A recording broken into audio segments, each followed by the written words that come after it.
Hi, everybody, here and there and everywhere. A little bit about me. I've been in the club since 2007. I've always wanted to be a ham. Um, the code was always the stumbling block. I don't know, maybe I bounced on my head too many times. It was a mental block, so I need to study the code, but I'm one of those nasty no code hams, but my heart's in the right place. So, tested here at the club, went straight from tech, studied up, got my general, and studied up even harder and got my extra. All the club members signed my CSC, my paperwork. So always loved being around the club. Going all the way back in my childhood, though, I've always been interested in electronics. So somewhere in my parents' photographs in the past is me in the back of a Chevrolet station wagon with the Radio Shack 150 in one kit. Did y'all have that one? My dad said it was the best money he ever spent because he wouldn't hear a peep out of me. This was the kit that had the little springs, and you could look in the board and it would tell you a circuit. I read online just this week on Facebook that Forrest Mims, remember Forrest Mims from Radio Shack, wrote all those books. He authored some of these books for that kit. He's still around. Anyway, I had so much fun learning how transistors work, capacitors work, all that stuff. Just love kits. Neighbor down the street built a Heathkit television. Oh, I thought that was cool, right? Somebody who built a Heathkit television set is pretty cool. Needless, I didn't realize that we had a Heathkit Pro in our midst with Dave Lane because if somebody broke a TV, Dave would have to fix it, right, Dave, in the old days? So anyway, so that started my love of electronics. And if you also knew me when I was in elementary school, my dad was an accountant, and he'd bring home these dot matrix printer sheets from the big printer, and I draw weather maps, highs, lows, cold fronts, warm fronts.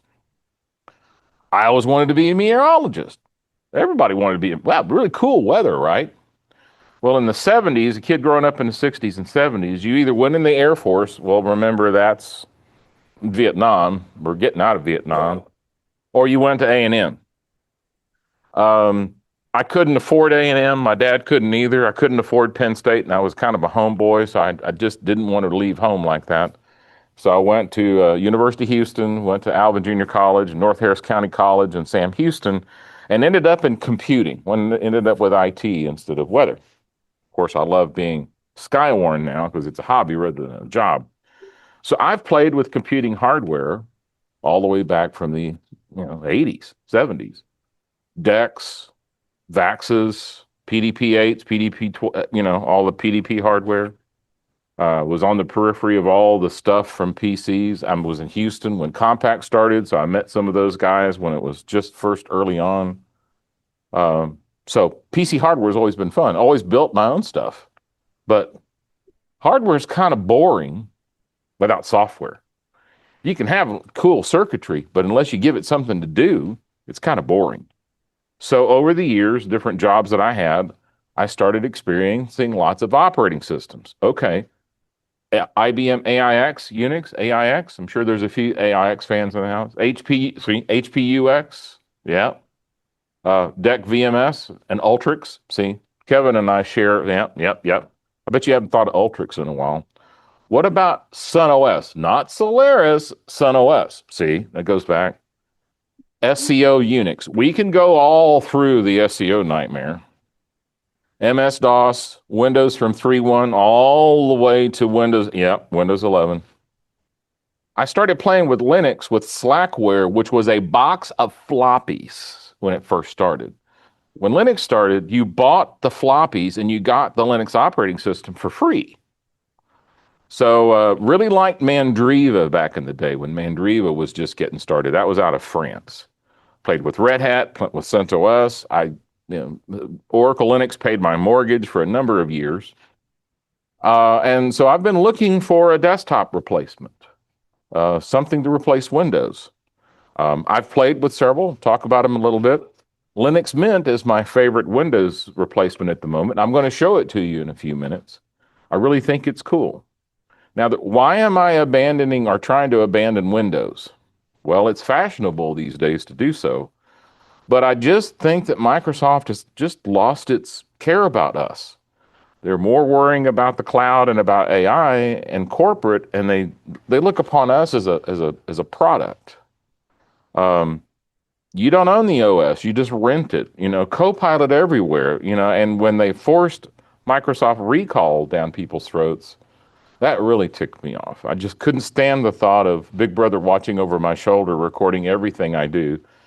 That's just too much. So, um, I've played with Linux Mint Cinnamon, which is what I'm going to show you. You'll hear Zorin and you'll hear Bazite. You'll hear those two distributions. You may have never heard those before, but those are the ones right now when people are talking about Windows replacement. Zorin and Bazite are the two ones that people hear about. Bazite kind of came on because that's from the gaming community, and gamers, they're a big part of operating systems. George, I just got an email yesterday from a guy, David, K5RNL. He's got a presentation he's given called Linux in the Ham Shack, and he's willing to give it. So if there's enough interest for y'all to see Linux in the Ham Shack, and it ain't from me, we'll see if we can get George to book the guy. Might be an interesting presentation. I don't know. There's a lot of ham software now on Linux because of the sad faces with Windows lately. WSJTX runs on Linux. I'll show you that. FLDigi runs on Linux. There are methods to get WinLink Express to run on Linux. You have to do a little bit of happy dance to make it work. Even Ham Radio Deluxe is working on a Linux port. I emailed him, and the rumors are true. It's still a little ways out, and he's getting a little help on it, but there will be a Linux port for HRD. So what about the software-defined radio thing? Well, Mars, as a club, we've been playing around with SDR since the late 2000s, maybe 2010. The primary instigator of all that is our old friend Bill Kruger, AE5BK, Silent Key. Bill loved to try to get us to try newfangled things, like PSK31. He also liked to try to get us to understand SDR. There is an infamous build-a-thon. You've heard the original build-a-thon. So there was a build-a-thon in July 2009 at the other library, led by Robbie Robson, WB5RVZ. A lot of you know of our old friend Robbie. He actually wrote the book on the soft rock radio kits. The instigator of the soft rock actually got Robbie to write the documentation for it, and it is Heathkit quality documentation. If you've ever built a Heathkit, you know what I'm talking about. Unfortunately, some of the links on Robbie's site have gotten stale, so I have a few of the links that we can refresh. There are some photographs from that build-a-thon. Some of those folks are no longer with us, but it's kind of fun to go back almost 20 years and look and reminisce about the day that Steve Darrell let the magic smoke out of the regulator and had to go and buy some regulators that day. That was a lot of fun. We built either SoftRock 20 or 40 receivers, just receivers, and I believe the software we were using at the time was Rocky. I think that was what we were using at the time because the software was kind of embryonic. But that gave some of us a taste of software-defined radios. The idea is the power is in the software. The hardware just kind of brings the signal in, converts it to I and Q signals, and then the software does the rest. Later on, some of us, I think you led part of it, Kevin, was the RTL-SDR dongle using SDR Sharp. That was a fun project. Now, those are like guppies. Once you get one, you get four of them. So I've got a bunch of RTL-SDR dongles. And there's more software than SDR Sharp you can play with those. But again, those are receive-onlys. Well, I said, we can't just receive. Hams have to transmit. So I decided in the early 2000s that I wanted a FlexRadio. So who do I go to? I go to Tom Yenny, because he's the good place to go to get used gear, right? We've all bought things from Tom. Tom had a Flex 3000 for sale. And I'll go through some of the model numbers, but bought a Flex 3000 from Tom Yenny. Now, the Flex 3000, I'll talk about it again in a few minutes. And the Flex 3000 was a lot of fun to use. Several of us have had Flex 3000s. I know Daryl had a Flex 3000. It was fun, but it's kind of like a wild horse. It's a little bit of a handful. The Flex 3000 used a Firewire interface, IEEE 1394. The original Firewire was invented by Apple. So the problem is the Windows drivers and the Windows hardware, a little funky. So a lot of us really fought the Firewire interface. Several users of the Flex radios that day, you had to get the exact board and the exact cable and the exact driver and pray. The problem is, as Daryl will also say, just as soon as you get in the groove and you get signals going, it would lock up and you'd lose your QSO and have to reboot. So it was fun. We learned a lot, but I ended up selling the rig and I just decided heck with it and bought a used FT991, which I absolutely loved. So I had to shelve my SDR love for a while. Those first models came out in the early 2000s. That was the 1500, and I think you've got a 1500 now, or you had a 1500 now. No. You've got a 3000 again, so you're fighting the Firewire issues. They must have settled out the interface now. I guess it was Andy that had a 1500. Yeah. That's how I got it. Andy, the other Andy. But then there was the 3000 and the 5000. The 5000 had more hardware and more filters. It was a much larger instrument. And those were in the mid to late 2000s. The next series, we have an example here on the table.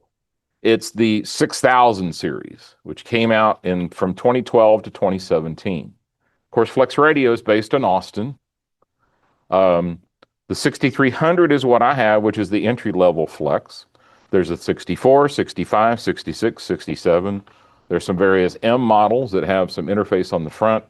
And they introduced the Maestro, which is a tablet, de facto tablet for Flex radios. The cool thing about it is no Firewire. The interface is gigabit Ethernet.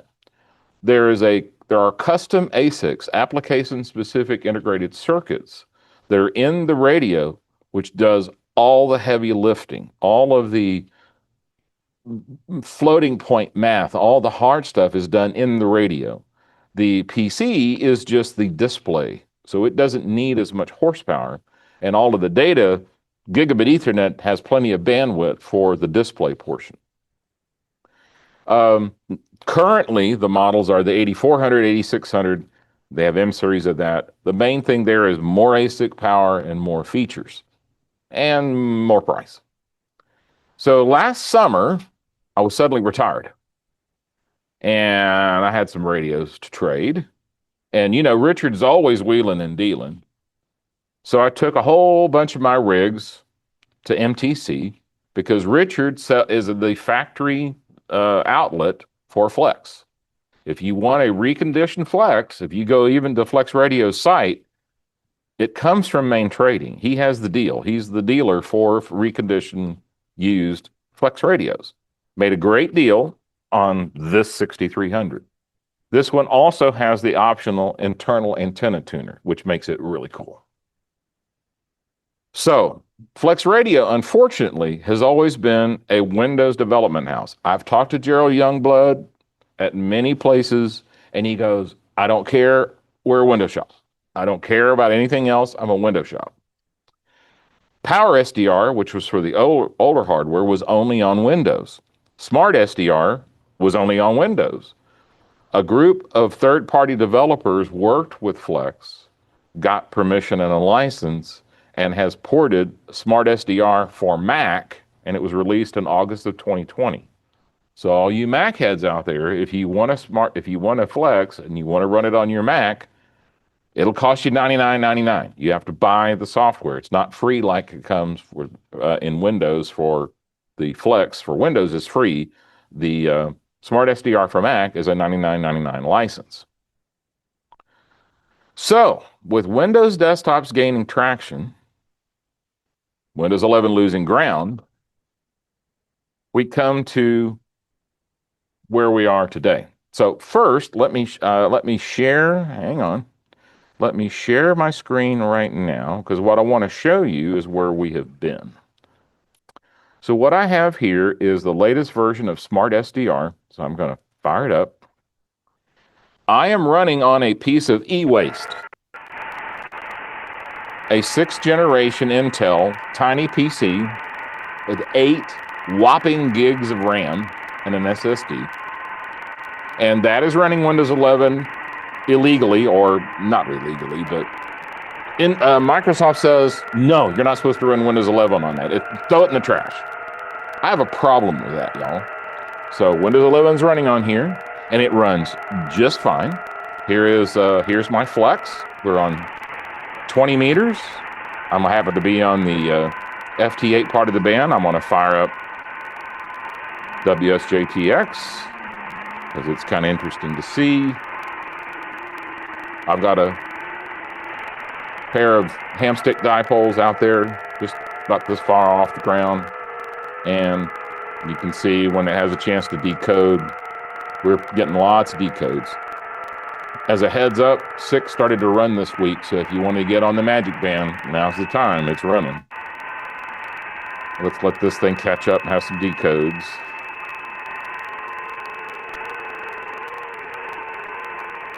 Audio through Zoom's a little warbly. Apologize for that. I don't know why I'm not getting... There's my decodes. Okay, so there's FT8. Okay, cool. So this is Smart SDR on the FT8. We can just show you, try different band. There's 6 meters. There's 10 meters. We can just switch and switch. If you've never played with Flex before, you know, it's kind of cool.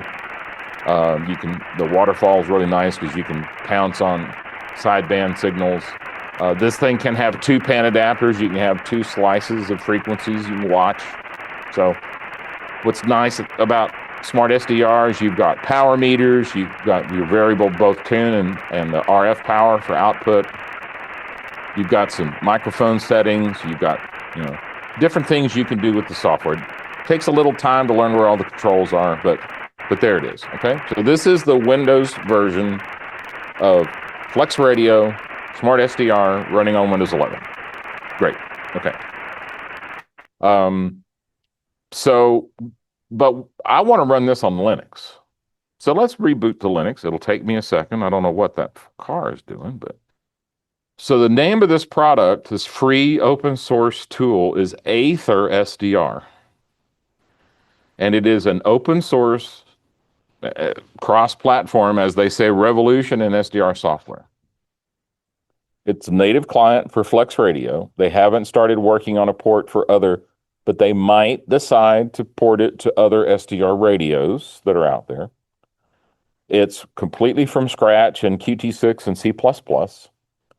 It has absolutely no dependence on Windows. It doesn't use this thing called Wine, which is an emulator on Linux.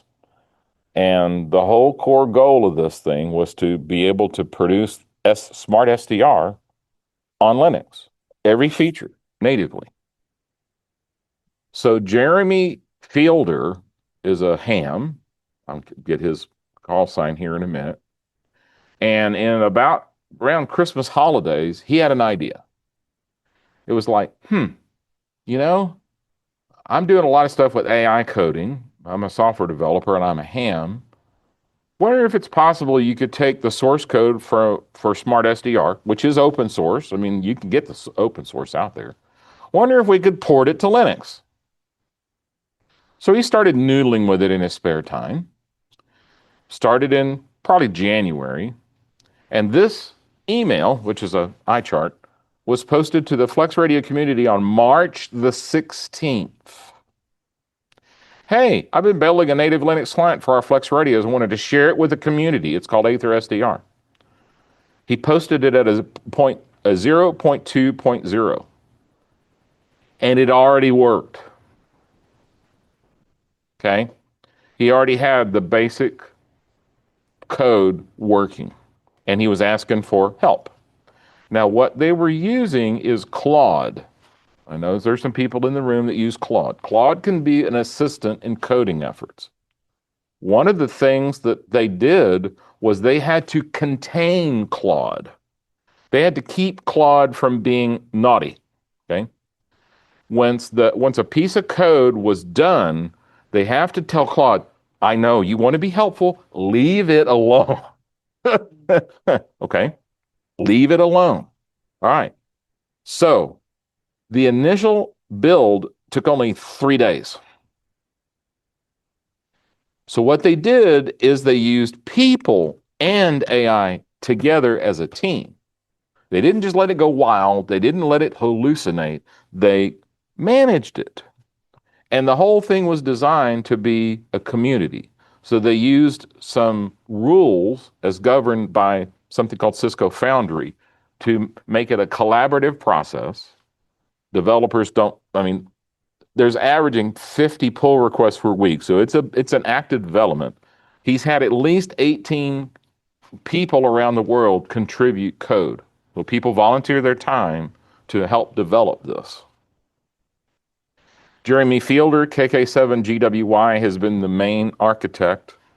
He's sort of the Linus Torvalds of AetherSDR and kind of guides it. And then AetherSDR, the Aether Claude bot helps. It's been really good at bugs. It really does a nice job with bugs. Okay.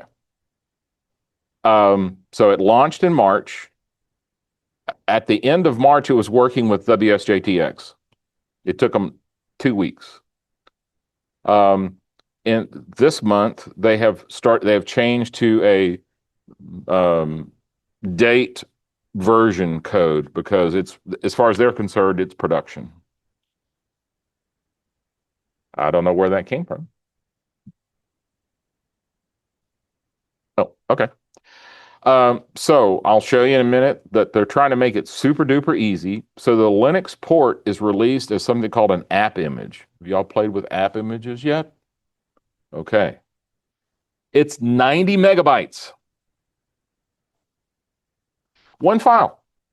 No dependencies. You download it, you make it executable, you launch it. No installer? No DLLs? What? Easy peasy. They have added stuff on top of Smart SDR. They ported a bunch of commercial open source audio tools. They pulled from commercial audio digital signal processing and put it into the audio chain. So they have equalizers. They've got an enhanced Vox. They have compression. They have expanders. It is a lot more than what was in the Smart SDR base code. About a week ago, they added a built-in, I'll get it on the next one. I'll get it on the next one. It's the next one, right there. A built-in TNC. So they took open source, it's a KISS mode TNC built in. So you could do packet right out of the code. With Smart SDR, you have to bolt on a CW decoder. You have to add it on. This is built-in CW decoder. They've added the Spot Hub integration, so you can actually put in Spot Hub and it'll spot for you. And of course, they've got the multi-pan adapter support. One of the things they added before Smart SDR has is it will actually show you the band plan in the pan adapter. You can see what part of the spectrum you're in. You're in the extra data. You're in the extra voice. It'll tell you, and I'll show you. So let's compare AetherSDR with Smart SDR. Again, the primary platform for Aether is native Windows. It's Mac OS if you pay for the license. The Aether SDR, they do have a Windows port and they have a Mac port. Linux is what the real target is, but they do compile it so it runs on Linux, Mac, and Windows. They normally have a nightly build. People are trying to get them, hey, please slow down a little bit. It's a little too fast. And the doc team is going, it's hard to keep up with docs because you're releasing things faster than we can dock it. They've added some additional features.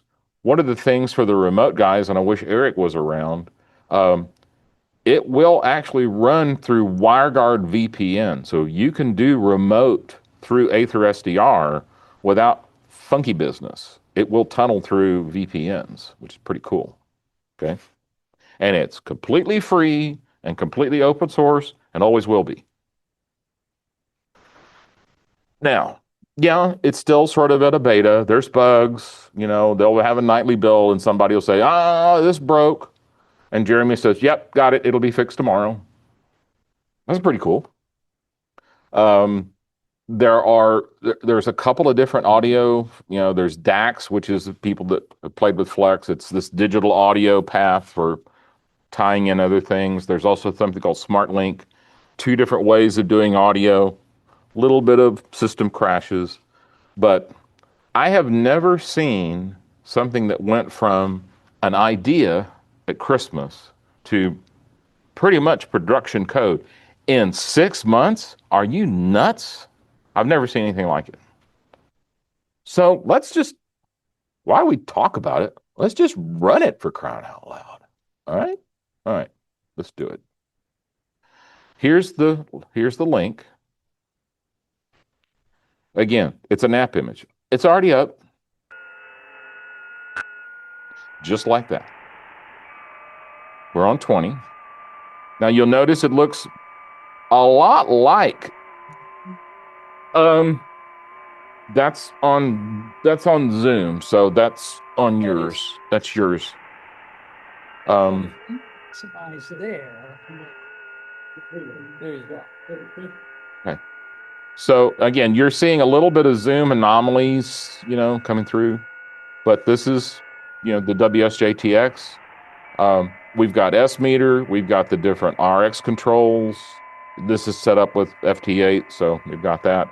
I don't have all of the extra features turned on, like the TNC and all that. This is just the basic stuff, but it works.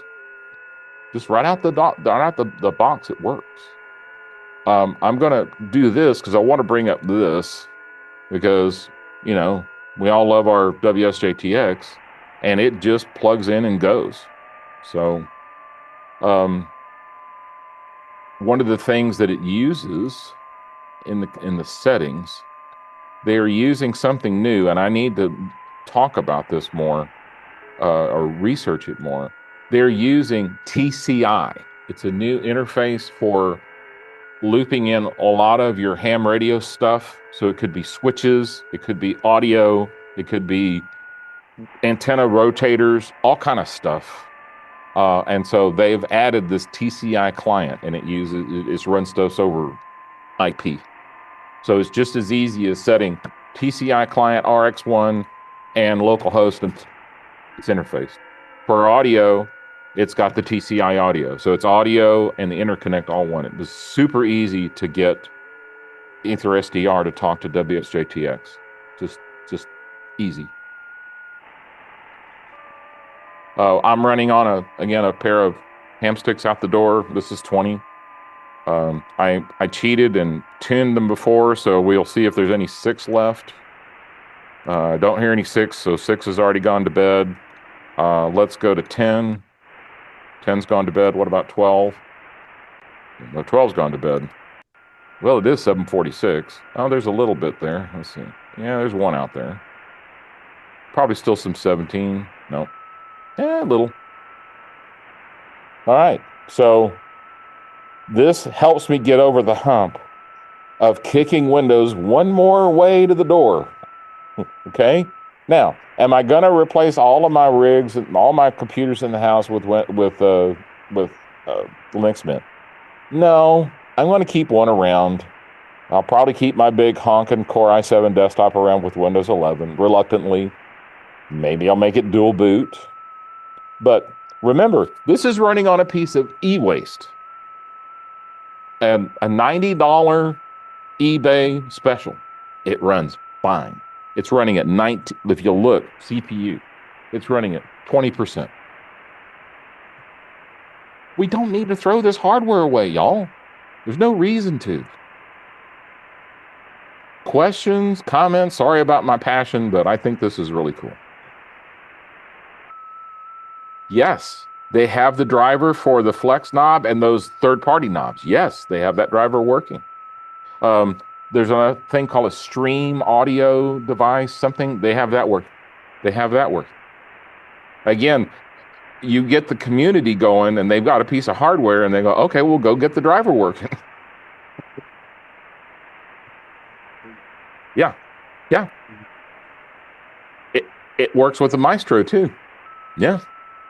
Yeah. It didn't in March, but it's insane how fast they've got this going. And on some of the Facebook groups, they've actually said, slow down a little bit. Because the poor people are right, and the doc's pretty good so far. It has to catch up, but the docs are pretty good. It's absolutely amazing, especially if you get it on the. I don't know if you can see it. Let me close this window. Do you see? I'm in the data general part of the band. It shows the. It's very tiny, but it says data general. Let me maximize that again. It says data general, but if you scroll through, it'll start to tell you. Here's the phone part of the band, which is it's very helpful. That you don't need your. Yeah, so this says phone general right here. So you don't have to have that cheat sheet right by you. It's really, now, Smart SDR is getting that. They don't have it yet. They're catching up. I can tell you that Jeremy at Dayton won Developer of the Year award for this from Flex. And but wait, they're competing. That's the love of open source. Open source is good, healthy competition. It helps commercial software get better and stay better. This has got a lot of filters, both digital and they added, if you have a NVIDIA graphics chip, like a gaming chip, AetherSDR has an local AI generated noise reduction that uses the power of the NVIDIA chip as noise reduction. It's fantastic. Of course, you got to have a very expensive NVIDIA gaming chip to make it work, but they've got that working. So there you have it. A little history of software-defined radios, a little stuff that the club played with, and a little bit of history about some of the club members past and present. We've had a lot of fun. Thanks.